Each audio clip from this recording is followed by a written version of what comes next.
happy storm weekend. Happy football weekend. It's going to be a really good weekend. I am here with a really awesome guest. First off, I'm Rob Starr from the Lac Show LCA. You guys have seen me around. Maybe if you have not seen me, you better tap in and start watching us. I am with one of my really good friends. He lives down in Florida. His name is Greg Meshurel. Greg is the head coach over at USF for their club team. I'm going to let Greg introduce himself and we're going to get going. Greg, the floor is yours. Hey, absolutely, Rob. First off, thanks a lot for having me on today. Really, really appreciate it. This is an honor. Like Rob said, Coach Meshurel here, Greg Meshurel, down here in Tampa, Florida. Inaugural season as the head coach for University of South Florida for their club lacrosse program in the MCLA SELC conference. Um, yeah, just super excited to kind of just talk about lacrosse life, everything that's kind of going on around the sport, kind of some of my experience within the game, and what my goals and visions are to kind of not just give back to the game, but also to give back to the youth and kind of like the next generation of the lacrosse brotherhood. It's pretty special and exciting. So. I am a quasi Canadian, just so you guys know. So if I throw an A in there, I do apologize. Born in Potsdam, New York, northern New York, right there on the Canadian border, an hour from Ottawa, an hour and a half from Montreal. Like I said, I grew up around the game, and like I said, just because I'm a northerner, don't hold that against me. No, that's awesome, man. Thanks for the good introduction. And look, there was a lot to unpack there. So let's start with Florida and lacrosse. I mean, that could be a whole conversation in itself. Florida lacrosse is a little bit different than lacrosse upstate, a little bit different than Jersey, Maryland. Tell me what makes Florida so unique, or tell me, from your perspective, where you've been. You've been at Plant High School, you've been at a couple of different places. Tell me what makes lacrosse down in Florida unique. So yeah, I've been down here 13 years now. And honestly, coming down to Tampa and my first introduction to Florida lacrosse was it's different. It's special, as far as the developmental level. We're definitely a little bit behind as far as what things are up north. So that definitely has taken me some adjusting to get used to.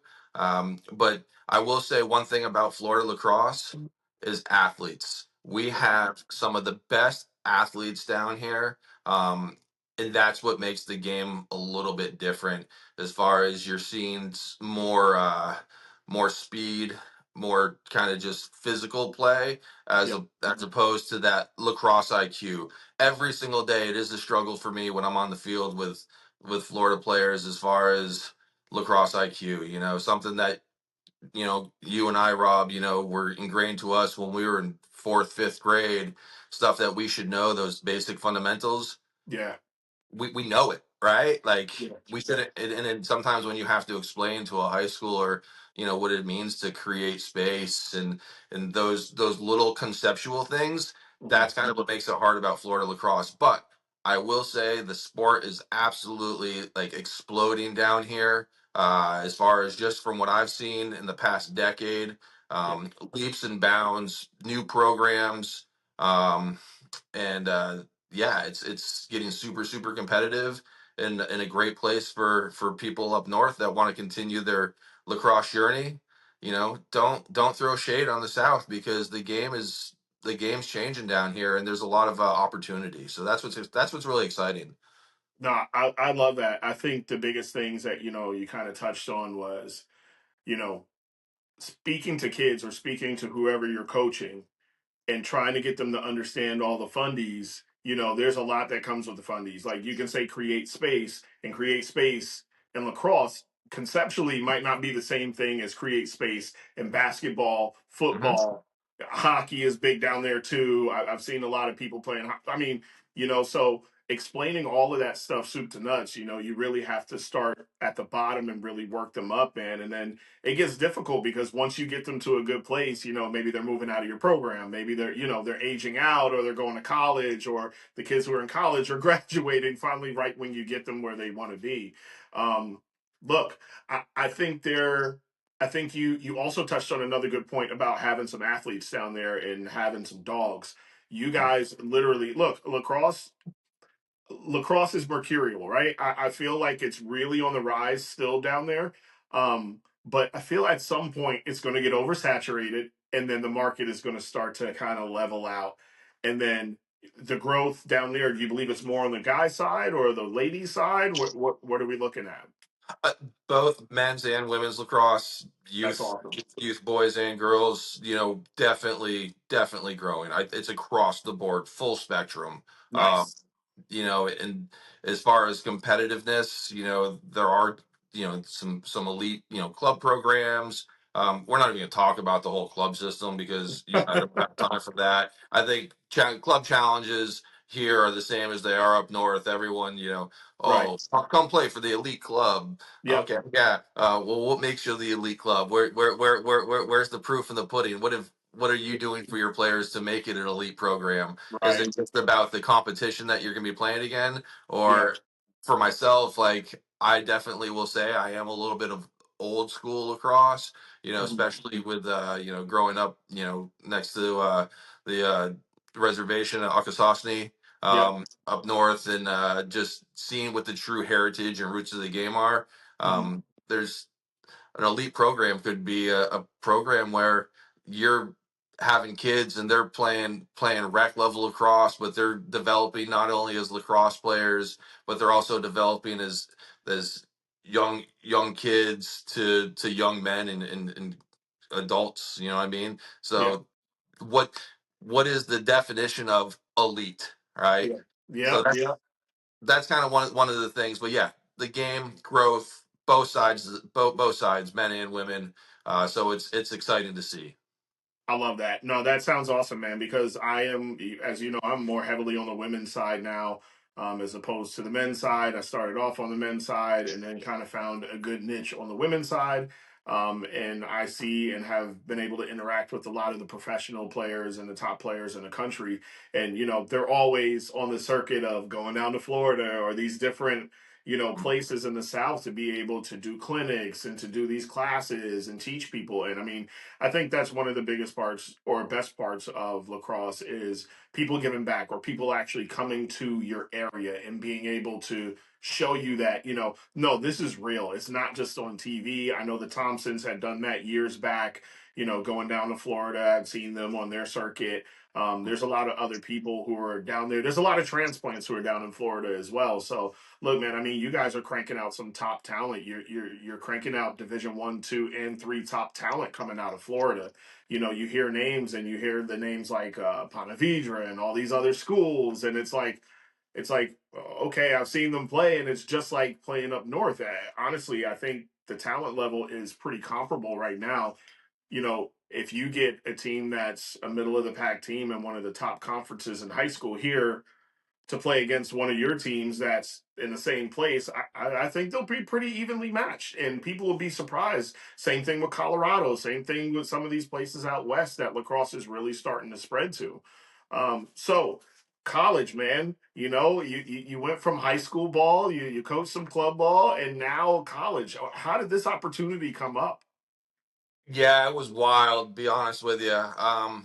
So basically, I've kind of been on a little coaching hiatus here for like the last 4 years, I would say. After I left the head coaching position at Tampa Catholic, a little change in career, kind of time. Yep. Just I was living lacrosse, like literally, like day in, day out. Burnout. Spring, summer, fall, winter, everything. And it was just I got a little burnout.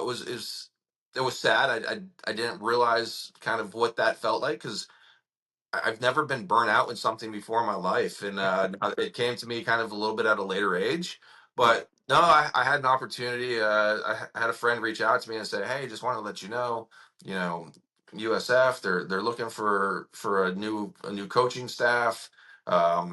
He's like, "Yeah," he's like, "I'm going to apply, and definitely would love to have you come help me on board." So it was one of those deals. Month and a half later, I throw my name in the coaching carousel. They reach out to me, phenomenal conversation with the executive board for the team. And they had already, Jamie Watson, he's our offensive coordinator and assistant coach, All American from Rutgers in the early 90s. Yep. So, he was on the call and we just kind of got talking, and it was just everything kind of came into fruition. And I felt like I had that time off, which allowed me to kind of reset, refocus. And it was always a goal of mine to kind of coach at that next level. Yeah. So the opportunity arose, and yeah, it's challenging, but at the same time, it's super exciting to kind of be on that ground floor with a program that's kind of struggled a little bit in the past decade, and whole new coaching staff, just total rebuild. Yeah. But that challenge kind of makes it more exciting. We can talk about some of those challenges that I've been facing a little bit later, but yeah, that's kind of how it came into fruition. So No, that's awesome, man. Burnout is a real thing, you know. I don't think that people understand that coaches go through burnout as well. You know, as we go through seasons, you're in the midst of the season, you're normally working, whether you're working, for school or you're working in a different place, sometimes, and if you're working in a different place, you're doing what you have to do to maintain what you need to maintain at work. Then you're going straight to the school, right? And you're starting to coach, you get into everything, you're trying to get through your lesson plan. You're burning all types of mental energy because there's questions coming left and right, and you're starting to see stuff and you're coaching and you're going hard. And then you go home, and what do you have to do? You have to crack open a computer, and then you have to start looking at video of the next team that you're playing or the next two teams that you're playing. Or you have to leave that practice and go straight to a game that's going on. I don't think people really understand the mental constraints and the burnout that comes with just being a coach, because you're not just a coach. You're a leader of men or young women, or depending on whoever it is, you're a leader of these people, right? And you're trying to consider them as a person as well as being a player. And that's where things really start to get hard as a coach, because it's like, okay, I'm leading you on the field. I want to make sure that you're great on the field, but I also want to make sure that you're a great person. I want to make sure that you can lead my program and people know the mark that the program left on you.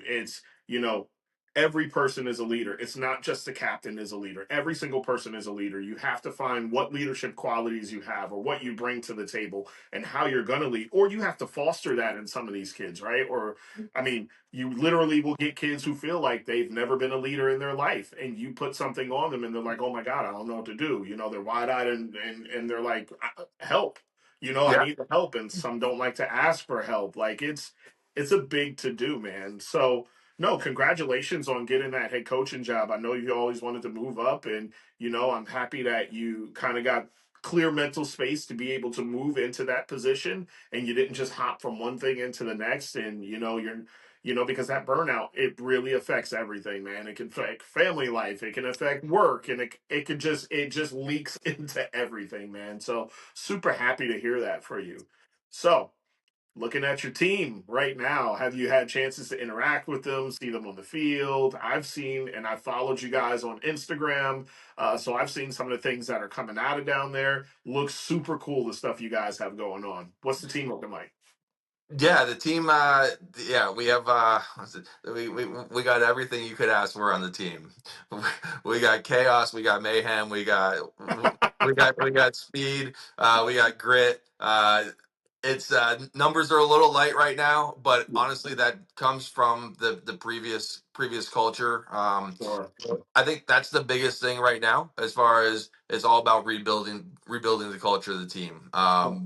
But Coach Jamie and I, like, our focus is to let these guys know, hey, we're in. We're here for you. Like, if there's something that you don't know how to do, don't be ashamed to ask, right? Yep. As far as, are we going to have successes? Yeah, as far as our preseason here for fall ball, we took the team, went over to Weber International, beat them in a scrimmage. And Nice. honestly, the guys were super pumped. And, like, I don't know if just recently, I think it was like 2 days ago, I saw a post on the gram. Weber's, like, I think the third most winning team in Florida. Oh Um, wow. I mean, across, like, all conferences Yeah, for yeah, yeah, section lacrosse. So, like, that was a huge, like, that right there kind of, I think, helped show the guys, look, you know, you haven't been successful in the past. We were successful in the fall, yeah, in that one particular instance. So, our goal is to really, like, make people stop and think, wait, whoa, USF Club Lacrosse. Like, for those that didn't know, like, yeah, we have a, a competitive men's lacrosse program. I mean, the fact that our women's program is, NCAA Division One. Yep, Midcord's done a phenomenal job, just amazing job with what she's doing with the absolutely. women's program on the Division One side. And I had a meeting last month with her, kind of talking about, hey, how can we create some fusion between what we're doing at the club level and what you're doing at the NCAA Division One level, like trying to really come together and join lacrosse in that Tampa Bay area. Because really, like, my whole goal, and Jamie's goal is, we want kids that are here in Tampa or the greater Tampa area or just Florida to know, you don't necessarily have to go out of state to go play at a smaller, D3 school, or Correct. a NIL school or something like that. I mean, you have an opportunity to study at a like amazing university Yeah. that's recognized among the masses, Hmm. and have a great education, have a good lacrosse experience, Hmm. do some traveling, and continue to play the game that we love. That's kind of the big thing with the team. I got a couple players that transferred in. So I'm really looking forward to that. Great attackman, Aiden Hughes from Long Island. Uh, Nice. he came over from Anderson. So, like, hey, we have some talent. Like, Mhm. things are good, and only looking better. Awesome. Awesome. Look, man, I hope they recognize, your talents and building community. I think it's extremely important to build community where you are, understanding that, look, man, this is it's around. It's going to be here. It's going to stay. And if you guys are rebuilding the program, you're building it based off of good intentions and with good intentions. So I think you'll have some staying power, and hopefully you guys will have staying power throughout. If they move up to that NCAA level, I think that would be awesome for South Florida. It's just a great place to be. The weather is great. There's so much around there. There's so much fun to have. The beach isn't too far away from you guys. Clearwater St. Pete Beach is right there, man. I mean, it's a perfect opportunity to go south, play lacrosse, have a great time, go to a great school, and be next to the beach. Like, you just can't beat that with a baseball bat, man. I think that's awesome. Oh, So, absolutely. I think the yeah, other thing too, obviously, yeah, there's other opportunities down here in Florida to play at some schools at at maybe that next level. Obviously, we have University of Tampa right down the road. Obviously, Division II powerhouse. right. But the great thing about our program is, hey, these guys are practicing 3 days a week. We're playing games on the weekend. Yeah, You know, it's we're on the field for 6 hours yeah, during practicing, and there's still time to do those other things. I think I mean, you've played at the collegiate level. I've played at the collegiate level. Hey, yeah, you know. Lacrosse can be a full time job as far as if you're going to college to play lacrosse, and yeah, I tell every player, youth player that I coach, that's interested in playing that next level, like, hey, there's gonna be three things. There's gonna be academics, school, and then there's going to be having the fun. yeah, Right? You can only do two of those things very well. There's no way that you can do all three of those things. yeah, So you need to commit. Like, if you're going to go to that university to play lacrosse, as like you're a recruited player and you're there to play lacrosse. Don't come back to Florida and tell me, hey, coach, dude, lacrosse was just too much for me. I wasn't able to have fun, and then I got behind on my academics. Well, that's when I say, well, I told you. Guess what? You need to decide. Either you're going to be a really good lacrosse player and a great athlete, or yeah. you're going to be a really good lacrosse player, have a lot of fun, and your academics are gonna suffer. Suffer. Right? Yeah, I yeah. I used the term. I told my team the other day. I was like, the only way you can have success Mm. is with sacrifice. Yep, Something has to give. Like absolutely.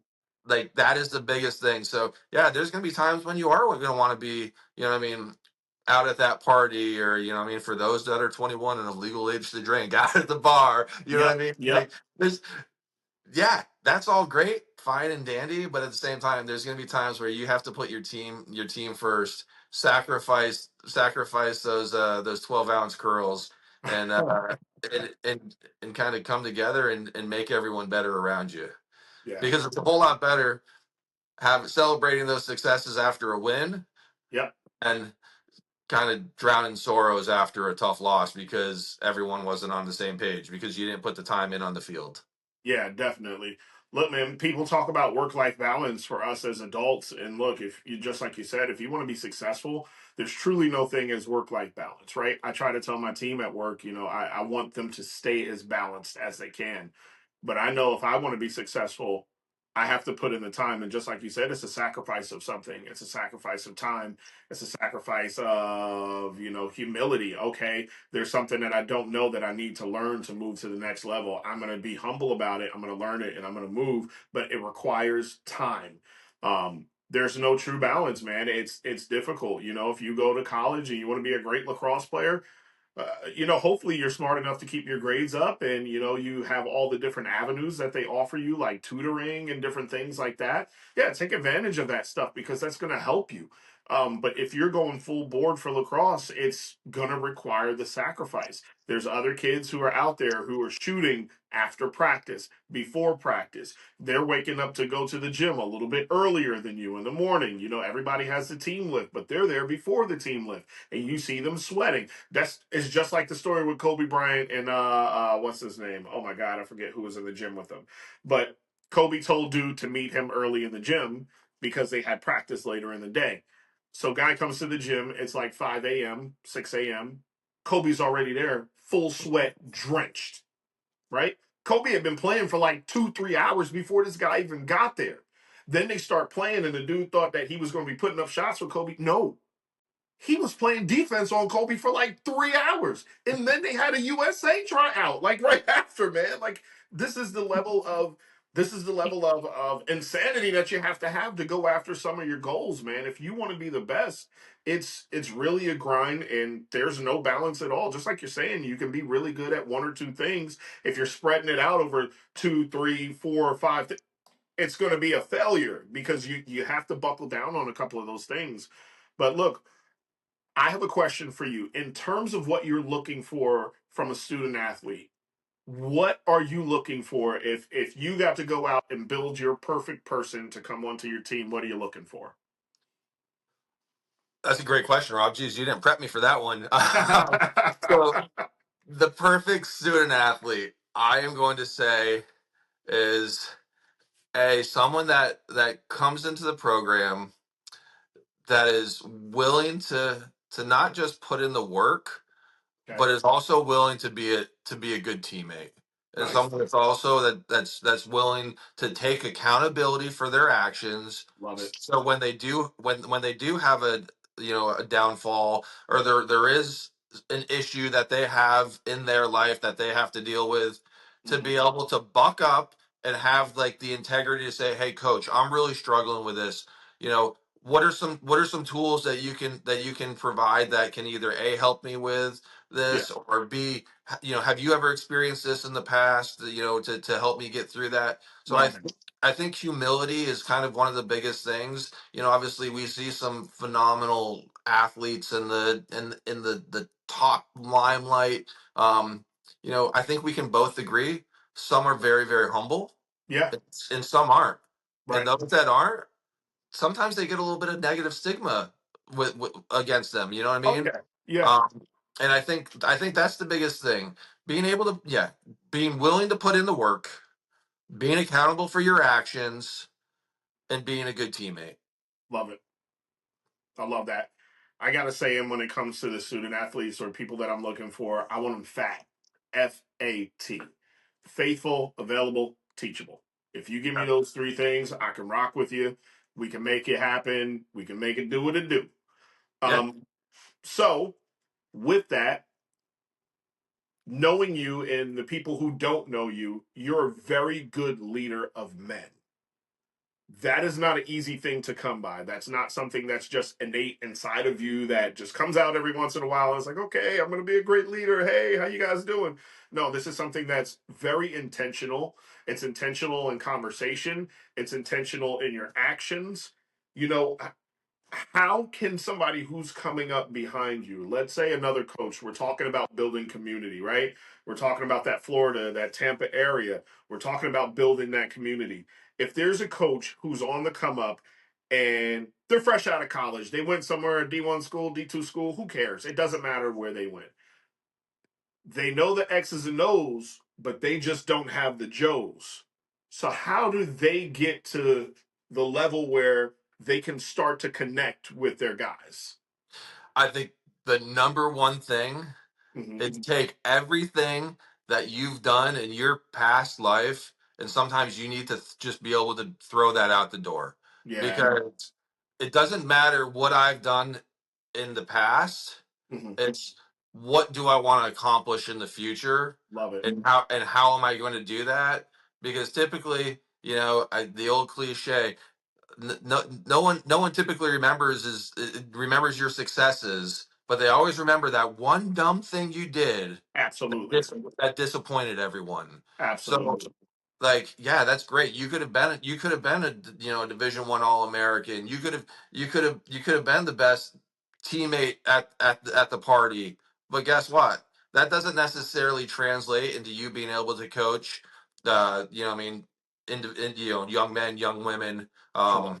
on the field. So as a coach, I really like to make sure that my players know that I'm available. I'm there for them. There's gonna be successes. There's definitely gonna be times of turbulence, but it's how we overcome that turbulence and Yeah. what we do as a team, and what you lead your team to kind of get above that. Um, my biggest thing here with my current athletes is just, once again, I used the term earlier, accountability. Yeah. Love it. Just because not only are they accountable for their actions on the field, you're also, as a coach, you're accountable for your actions on the sideline. So Absolutely. so Absolutely. as a coach, like, don't get me wrong, I love to have a little banter with the ref every once in a while if they make a call that's not quite right. Well, guess what? They're Yeah. human, right? So Yeah. if, like, I think it's super important that you let your team, like, your team know, and your players know, hey guys, guess what? Yeah, they missed that call, but guess what? You could make that same mistake and they could miss that call and you get away with it. Like, every kind of, it's having that balance. Yep. Yep. Life isn't always fair. The game of lacrosse isn't always fair. There's always things that go on in the trenches, on the crease, those little cheap shots here and there. Yeah. Like, take the higher road. So as a coach, like, that's my biggest thing as far as just taking the higher road. Yeah. Yeah. Gotcha. Losses suck, but at the same time, if you're a good coach and you're able to get your guys to buy in and understand what you're trying to do, Yeah. you can have a loss and still feel good about it, because you know that everything you did as a coach to prepare your team and everything your team did on the field, Hmm. correct? Yeah. Hey, unfortunately, guess what? Someone's got to win and someone's got to lose at the end of the game, right? When Yep. that final buzzer goes off, yeah, it's someone's going to be on that losing side. But if you can gracefully be on that losing side and feel Hmm. good about what you've put out on the field, that's a win, Yeah. because that's also an opportunity to look back and say, okay, what could I have done that would have changed this play? Or, Yeah. did I put the right personnel on the field coming out of this timeout? Yep. Um, as a coach, I truly feel that, I want all my players to touch the field.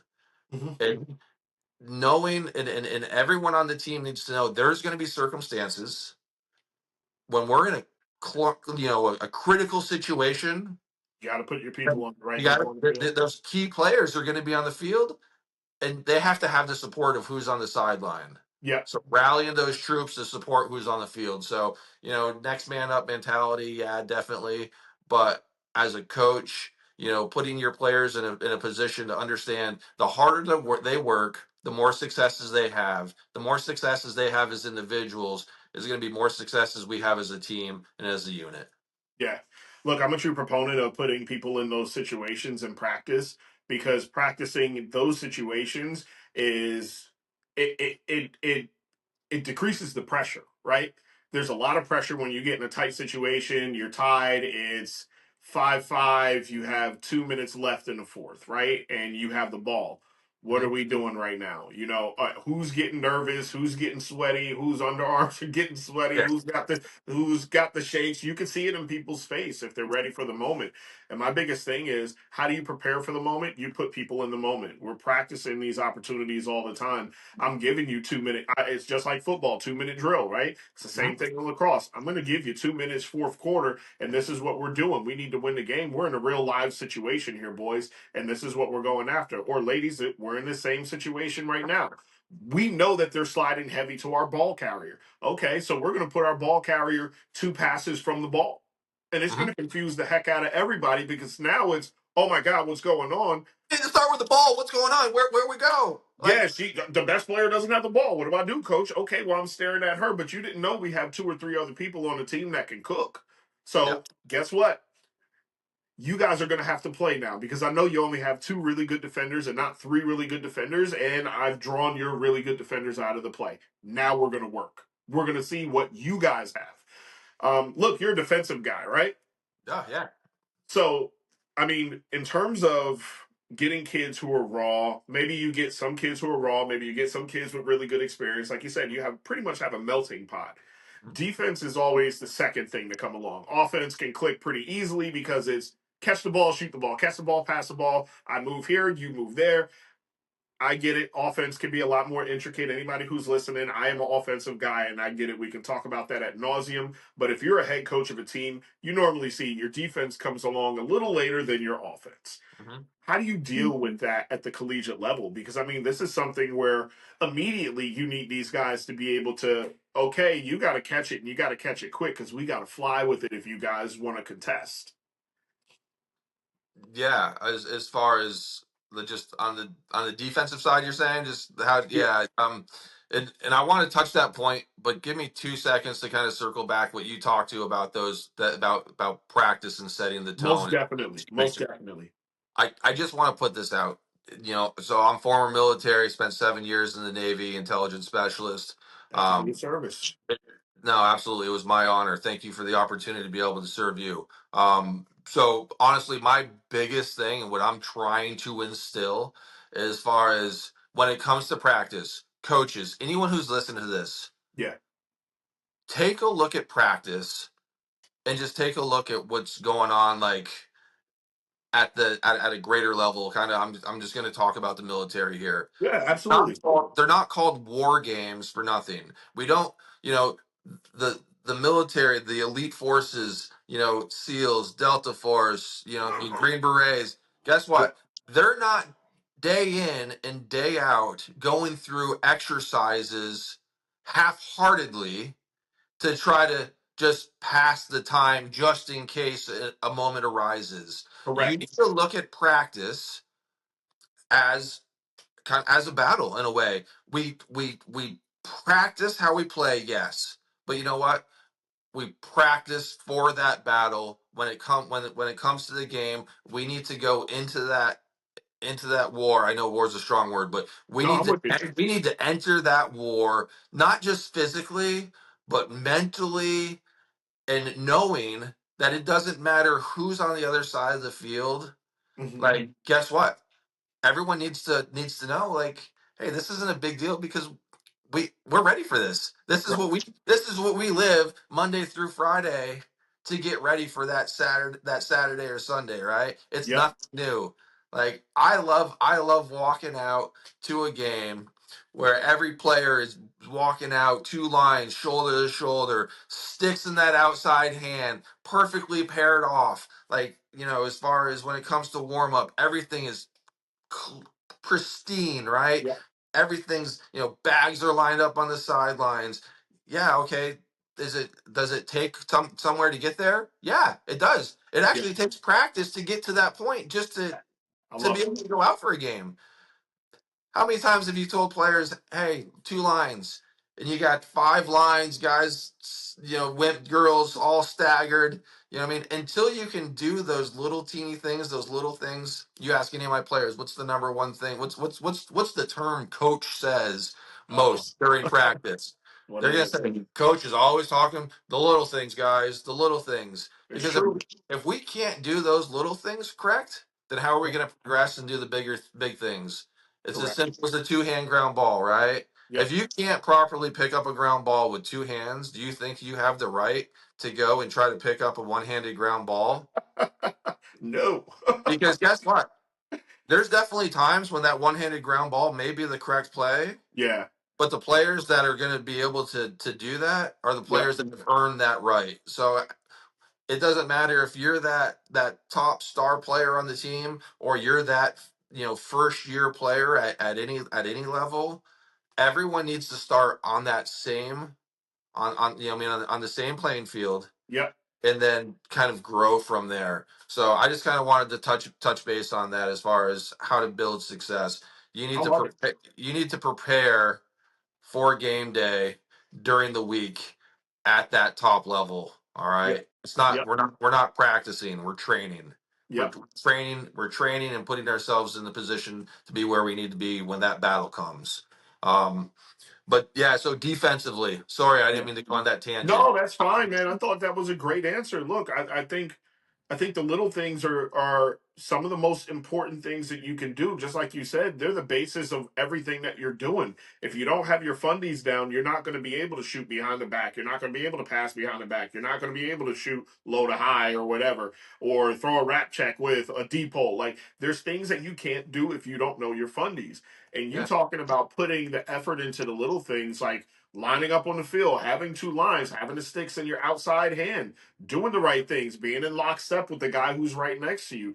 These things are very important. Can you function as a teammate to this person?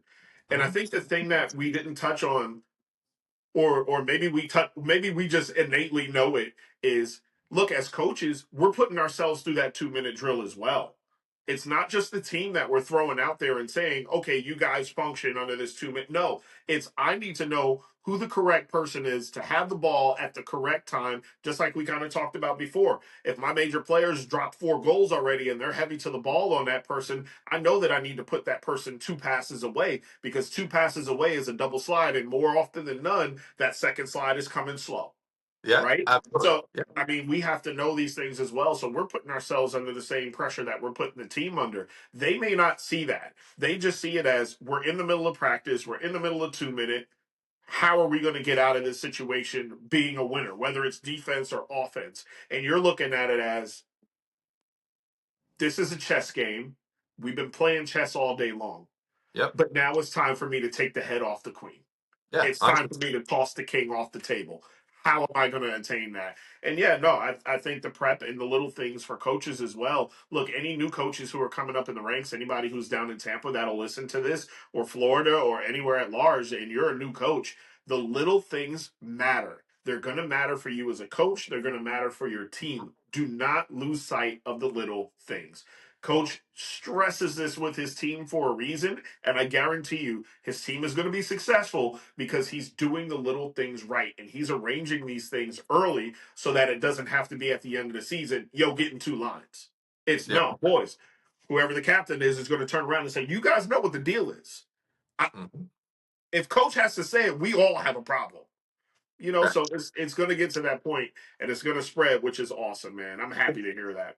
And that's what makes it fun too, Rob. Yep. Honestly, if you can establish those things early on, Yeah. it makes it really fun as a coach because as you get a little bit later into the season and I mean you say end line or something like that or I mean you do some of these things and if they don't do it right Yep. like you see it right away. Every player's face is like, oh crap, what's Yep. what's coach gonna do? Because at the Yep. end, like, here's my thing. Like, my biggest thing as a coach, and one of the things I have the most fun with, Yeah. is I like to challenge my players mentally. Love it. So, so something that I do that's super fun that Yeah. I challenge any coach out there to kind of take in and adapt Yeah. is take a look at your field. All right, know where north is, south, east, and west. Gotcha. I don't tell my players, hey, get 2 lines over to the right, or if there's a situation where I don't have cones out, Yep. I mean, because right now, it's just Jamie and I. I do have a few people that pop in every now and then. So it's tough because I want practice to be moving, so I can't be taking and moving cones and setting up time. Right, I want right. things to Yep. flow. It has to be boom, So, boom, boom, boom, boom. We're so moving on. Yep. every single player on my team on our practice field knows north, east, south, and west.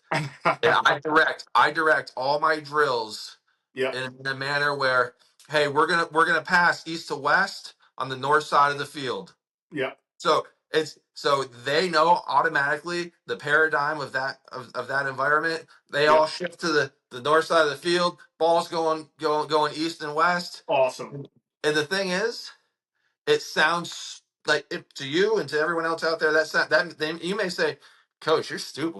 What the heck does that do? What does that Nope. do?" Well, In the that middle of a takes game, you scream that. that out. They're gonna know what's going on, and nobody else is gonna know. Yeah, not just that. Yeah. That's making those players think about something else as they're playing the game of lacrosse, Yep. because we all know when as former players and coaches, when they're on the field, they're not just catching and throwing and running.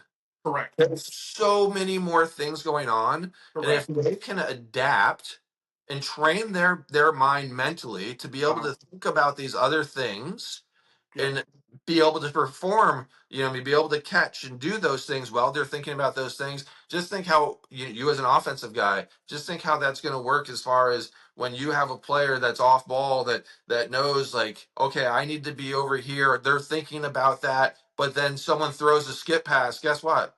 That ball's coming to them, but they're ready because Yeah. they already knew where they had to be. Yeah. Yep. When it all Love that. translates, I think the number one thing is you can't coach A to B. Hmm. Obviously, in a natural progression, you need to go A to B to C to D. Yeah. But if you can challenge your players to think, okay, this is where I need to be. Hmm. This is what I'm gonna do. But if that opportunity to go from A to C is there, then Gotta take trust it. me that everyone's going to be able to continue to flow, get Yeah. back in the sync, and move forward. No, that's awesome, man. I love that challenging them to think that way. One of the things I do is the removal of cones. So you start the drill with cones. You Hmm. know, it's really it's methodical. You go through, it's I'm here, I'm here, I'm there. It's kind of the same thing you're speaking about. Once you move the cones, watch how it turns to crap. Things get really tight, don't they, Rob? Yep. So then it's situational or spatial awareness, right? Awareness. You have to know where you are. You have to know how wide you need to be, and there's no cone telling you what to do. Hey, think about it in terms of a game. There's no cones out there. So, okay, yes, I want you to do this for a purpose, is understanding space, but then I take it away. How are you understanding the space? And then how do I challenge you to understand the space? Well, you got the ball taken from you twice. Why'd you get the ball taken from you twice? Well, you took the cones off the field, coach. Cool. You don't know where to go? Are we lost? Do you know there's more space? Yeah, there's more space. Okay, so why don't you use the space? I got you. And then they go again and it's boom, boom, boom. And it's like, oh, I Yeah, see it. And I'm with you, man. It's making them see some of the things they have to see for themselves and making them think about these things or be forward thinking. It's kind of like box lacrosse, right? Box yeah, lacrosse and outdoor, they're starting to get to that melting point, man, because people are starting to use a lot of picks in the game. They're starting to use a lot of actions. They're having a lot of motion, but not just random motion. They're having people move for a reason. So playing box, you're looking 2, 3 moves ahead, and outdoor, it normally is like, what's your next move? Who's got the dodge? Who's gonna slide? Where's my next pass going to? But yeah, I'm definitely with you. We got to start developing thinkers out there instead of just doers, because it's not video game lacrosse. It's what is a person going to do when they're in a situation and it turns to crap? How do yep, we adapt? How do we move forward? I'm with that. 100%. All right, so let's get a little away from the Bulls. How's life? Life is good. Hey, I'm down here in sunny Tampa right now. It's 82 degrees, and the uh, 36 states are under winter weather advisory, plowing snow.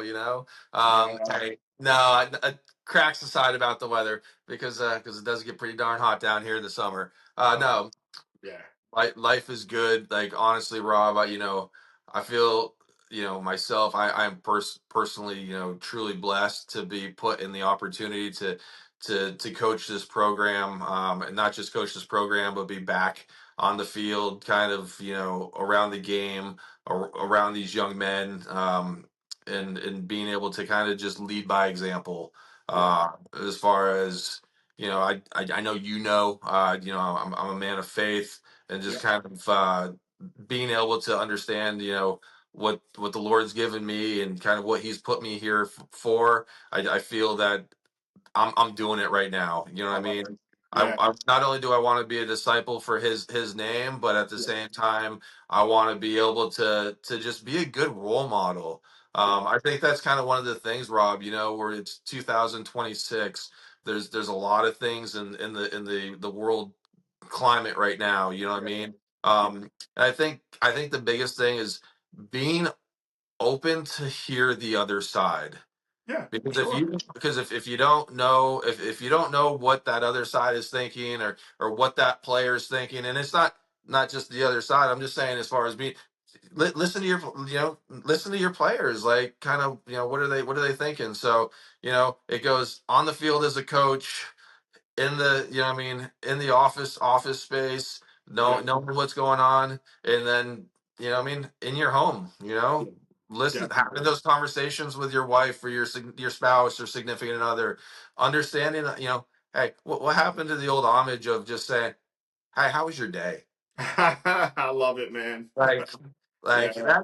that's truly where things for me are, like I said, are great, because my wife tells me I can make friends with a blank wall, which she's 100% right. I Yeah. mean, I've been blessed with the ability to create community, and foster relationships, Yep. um, and that's why life is good. You know what I mean?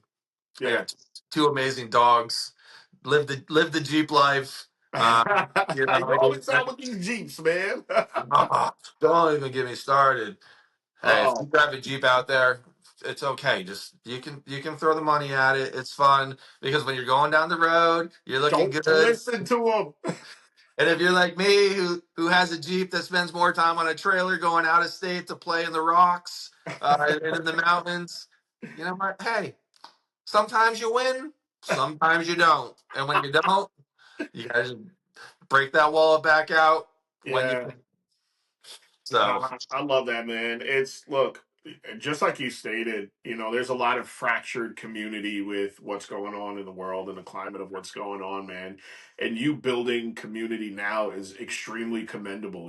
There's a lot of people that are doing it as well. There's a lot of lacrosse coaches that are doing it innately and they don't even know that they're building community. So I yeah. commend you on that. And I hope that, you can drag some high schools along, be able to interact with them as well. I think that, you know, a little bit of building the community and what you have would be contagious for some of the people who are out there. I think that would be good because it's each one reach one, each one teach one, man. You impart your wisdom on somebody and hopefully they'll be able to run with it and be able to impart some wisdom on the next person as well. We know the lacrosse community is pretty big right now, but it's also really, really small. I Yeah. mean, you go to places. I was surprised. I went up near Syracuse on a reserve to watch some games. And as I was there, I ran into a coach that was coaching a team when I was in Prague in 2013. And it was wild that, we had a great moment catching up and talking about, his wife and different things and, figuring out what's been happening in your life for all these years. Like we're friends on Facebook, but we haven't seen each other. The community is big, but it's small. And I think that we really need to take care of it and really need to foster what we want to see out of that next generation of players, because things can get out of hand. And I've seen some things getting out of hand, man. I've seen some of my friends who are coaches, go down a pretty dark path.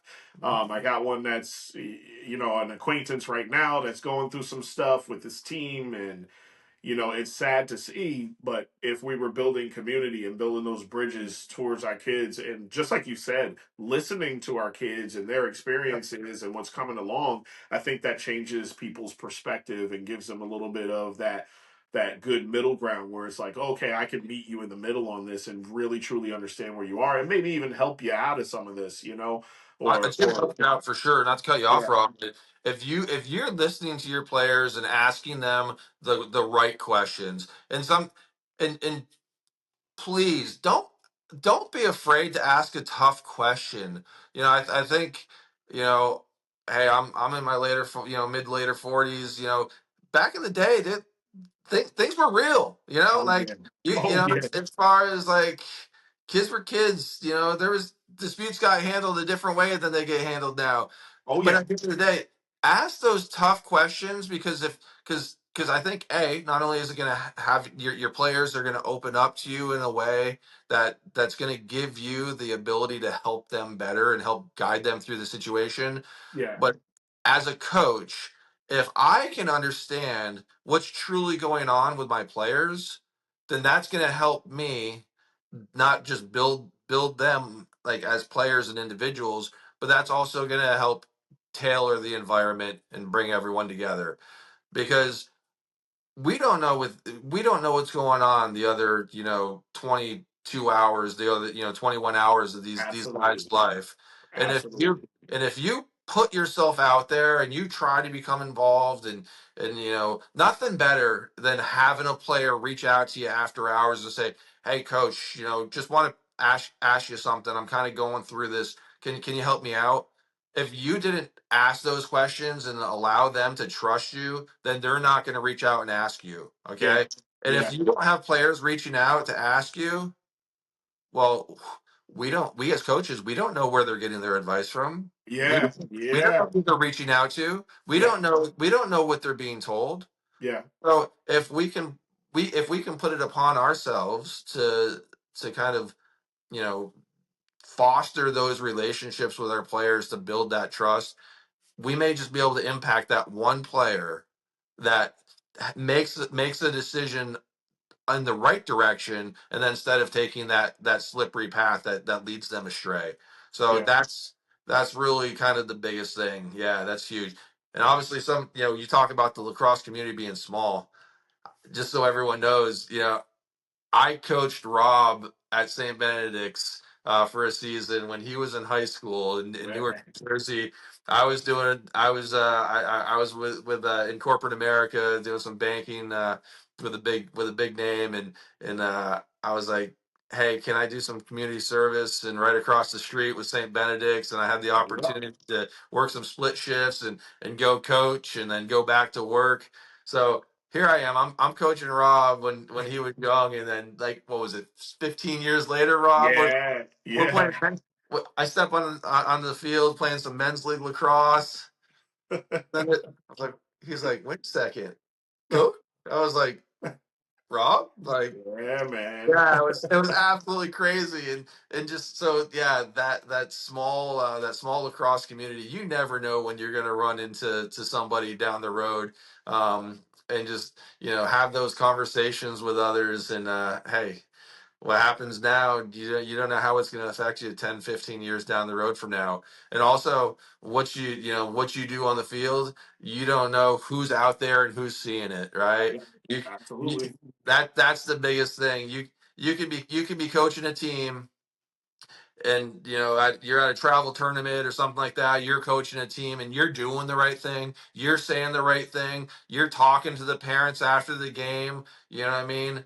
And all it takes is a couple parents to see that and be like, whoa, what's going on over here? I Yeah, I like that, you know what I man. mean? Like, and that can start helping you build that base of people that want to buy into what you're putting out. But once again, if you're gonna put that out there, and if that's who you're gonna be and that's the name that you're building for yourself, Hmm.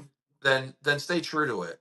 you Yeah. know don't let those outside forces be like, hey, you're doing a great job here, but I'll kick you some more money to come over here. And if you don't agree with the I had that values so many times, man. So many times. It's insane. you You're don't like, agree with the values of those that are around you, or kind of as far as trying to if something seems a little sketchy, it well, probably is. it probably is. So yeah, Yeah. just That's the best thing about being a coach. Even after a bad practice, guess what? I still come home and yeah, I may be like, oh, practice was horrible. It sucked, and I'll be talking to my wife. But then it's like, but you know what? I'm on the field. I'm coaching Yep, lacrosse, and that's what I was I'm gonna I'm say. I'm doing what I love. And the great thing is tomorrow's a new day.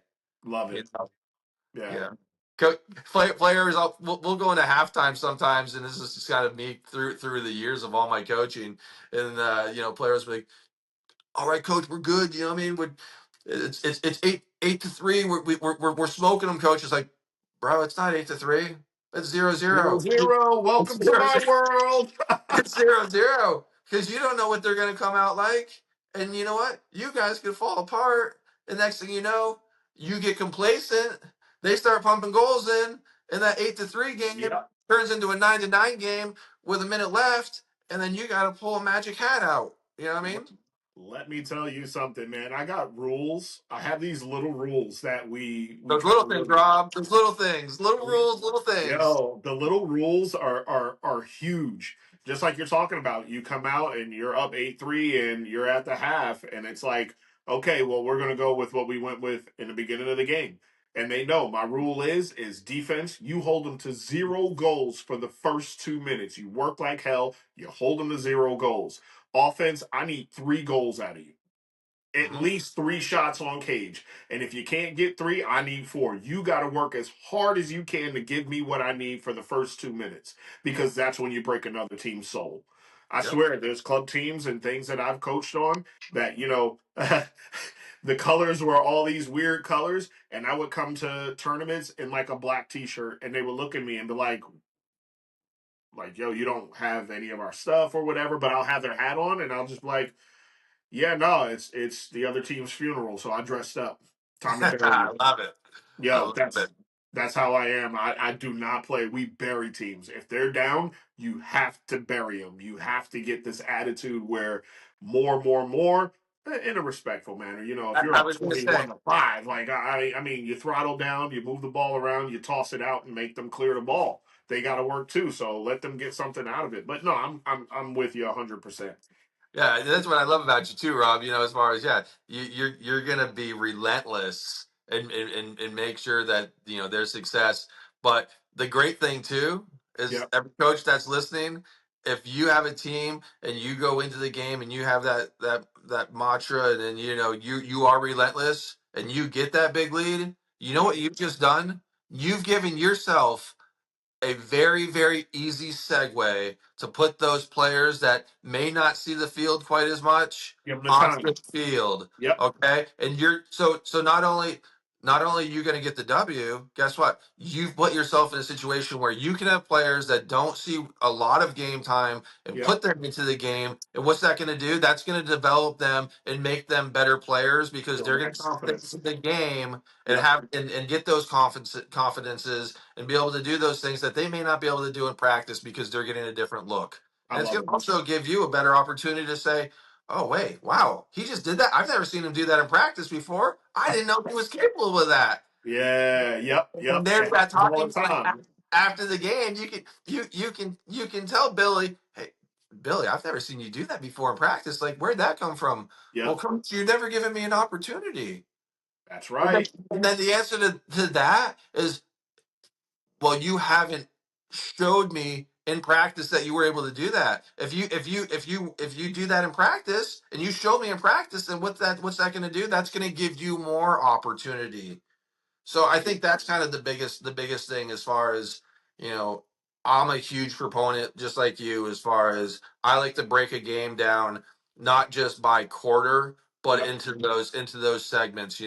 Hey, we're gonna do let's win this 5 minutes. Let's win this 5 minutes. Let's win this 5 minutes. Because at the Absolutely. end of the day, the team that wins more 5 minute segments Win the is going to game. be the team that comes ahead. And you can have a crappy quarter, Yeah. right? You Yep. can play like dog, but at the end of the day, it doesn't say, hey, Rob Starr's team won quarter three. It says Rob Starr's team won.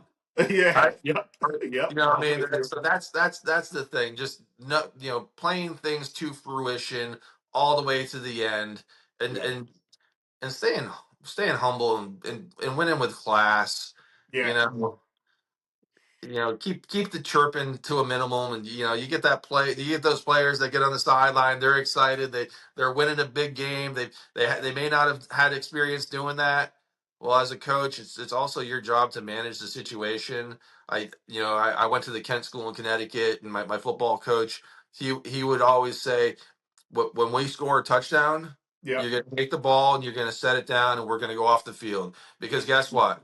Yeah, I understand celebrating. Kids want, kids and young men and college players, they want to be like, yeah, yeah, yeah, yeah, yeah. Like, Yep. but at the same time, like, act like you've been there before. That's Ah, what my there it coach always is. I said. knew you were going to say it. I was waiting Act for it. like you've been there before. It is nothing new, right? Yep. Your star attackman is pumping in goals, and every goal he's doing the celly. Yep.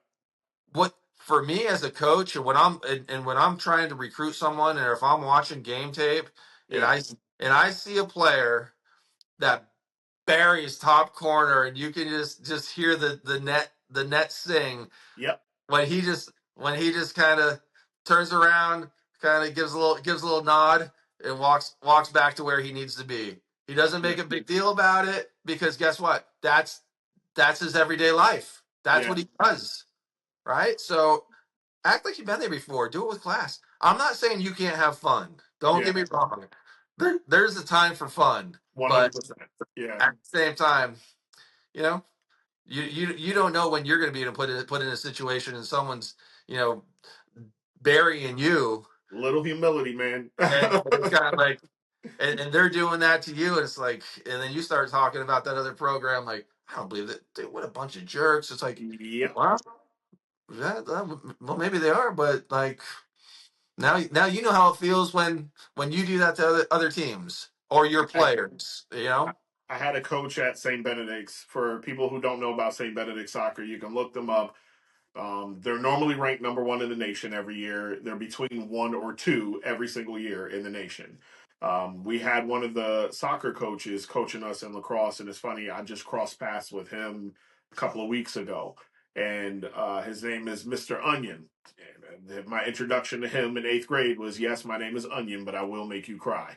Never forgot that one. He taught me something about humility when it came to lacrosse. It was I scored a lot of goals, and it wasn't like a big celebration thing. Sometimes I give a little shout or whatever. I thought I was pretty humble. He goes, fist pump and keep it moving. He goes, that's the celebration you get. He goes, fist pump and keep it moving. He goes, the celebration is after the game. He goes, you win the game, cool. He goes, 4 goals, 5 goals, 3 assists. What is that doing for you? He goes, if we ain't winning the game, it's 4 or 5 goals and 3 assists. Yeah, your name gets in the paper. He goes, fist bump, keep it moving. He goes, it's business. Make it business for yourself. And I took that and I ran. I mean, all through college, all through playing everywhere. I mean, unless I was just having fun or hanging out or whatever, but it's fist pump, a point at whoever gave you the assist, and you keep it moving. Next goal, next goal, next goal, next goal. Once you start to put yourself in that, you become a little bit of a machine. It's difficult, but it keeps you not too high, not too low. You know how you got kids that come into a game and they're crazy high because they had a good, they warmed up and they were touching the goal. It was great. Defense. Oh, I picked off like 3 passes. Great. I feel good. And then they get out and they're too high and somebody blows past them, or they're just too low. They're not up enough. No, that used to put me in the right frame of mind. I would score a goal and I'm like, okay, cool. What's the next thing? What's Yeah, the next thing? It absolutely. just kept me right in the middle, man. So look, I want to do a part two with you. I feel like we can keep talking all day long. I'm not going to hold you to it. I want to do a part two with you. I think I have a couple of good things that you talked about in the beginning that we can parlay into a great volume two for this, or chapter two, whatever we want to call it. Absolutely. I want to give you the last word. So normally I try to give my guests the last word.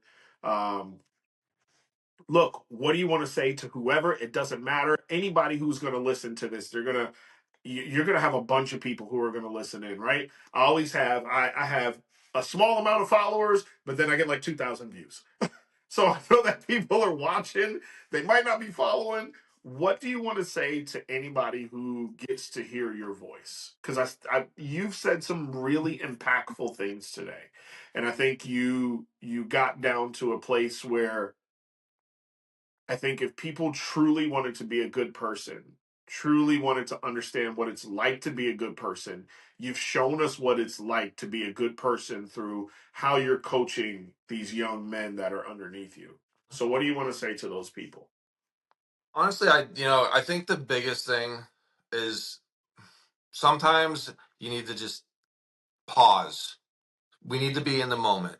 Um, things can be amazing and it's so much fun, and you start taking that wild ride, and sometimes when you're on that wild ride, things just spiral out of control. And then sometimes when we're in those lows, same thing. Things just spiral out of control and you think there's no coming back. Um, so just the biggest thing is take a moment, pause, evaluate, think about either where you want to be as a player, where you want to be as a coach, where you want to be as a husband or a spouse or a partner. Where, where do you want to be? Because, tomorrow is not, it's not, it's, we don't know. It's not Yeah, guaranteed. It's not, absolutely. You're so, right. so It's not you know, promised. it's not promised. So, obviously, let's have, you want to have fun. You want to put smile on people's faces. And I think I'm gonna talk about a book real quick. It's called Cowboy Ethics. Okay. Okay. So this book, Cowboy Ethics, I don't quote me on the author because I don't have that off the top of my head. And it's honestly probably one of the only books I've read cover to cover in my entire life, and that is no lie. Oh. Um, and it has a lot of pictures, so it works out real well. Um, I think Score. one of the biggest things that I try to not just model myself like in my day to day life, in my coaching life, you know, at my job Yeah. and in the household, Yeah. and those around me is what does what does honor look like? Mm. What does your word truly stand for? Yep. A handshake is a handshake. If you shake Absolutely. someone's hand and you It's look them on. in your eye, Yep. guess what? Whatever you just shook on, it Yep. is your duty and your obligation to make sure you follow through on that, Absolutely. because that's just what you committed to. Yeah. So, that's where I'm at. That's my last word. I'll have another last word for part two to kind of see where things take off. But like I said, be thankful for what we have today. Things could always be worse. It doesn't matter how low you are. Doesn't matter how high you are. Be thankful for what we have, for what we've been given, and having the opportunity to impact these players, these parents, these organizations. Because if it weren't for that, then who knows where we would all be, right? I love So it. that's where I'm at. Nice. No, that's an awesome last word. Look, everybody, that was Greg Meshurel. I'm Rob Starr. This is the Lack Show LCA. That's a wrap. Shout out to the Bulls. Good Go luck in your Bulls. season. Absolutely. Done. We're done. All right.